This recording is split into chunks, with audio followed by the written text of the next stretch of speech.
বর্তমান সময়ে দূরের মানুষগুলোর চাইতে কাছের মানুষগুলো সবচেয়ে বেশি ক্ষতি করে। আপনার পেছন থেকে যারা টেনে ধরে দেখবেন ম্যাক্সিমামই আশপাশের মানুষ। আপনাকে সবচেয়ে বেশি হিংসা যারা করে দেখবেন আশপাশের মানুষ। আপনার টাকা পয়সা কিছু হচ্ছে, বিভিন্ন উপায়ে আপনি কামাচ্ছেন বৈধ উপায়ে, দেখবেন আশপাশের মানুষগুলো আপনাকে হিংসা করছে।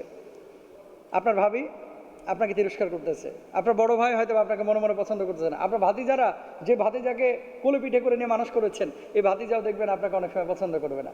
আর বন্ধু বান্ধব, আহা, এটা তো হচ্ছে বসন্তের কোকিল, যতক্ষণ দিতে পারবেন ততক্ষণ ভালো, যখন দিতে পারবেন না, না না না ছেলেটা কিন্তু আলাদা হয়ে গেছে, তার মন মাইন্ড চেঞ্জ হয়ে গেছে, এর সাথে আর বেশি দিন ফিটিং মারা যাবে না, সিটিং দেওয়া যাবে না, ঘোরাফেরা করা যাবে না। পৃথিবীর বুকে বন্ধু নির্বাচনের ক্ষেত্রে আমরা সব সময় ভুল করে থাকি। কোন মানুষটা আমার কাছের আর কোন মানুষটা দূরের, অনেক সময় হক কথা বললে তিতা লাগে, এজন্য ওকে শত্রু মনে করেন। এই মানুষগুলো আপনার আসল বন্ধু ভাই, যারা সব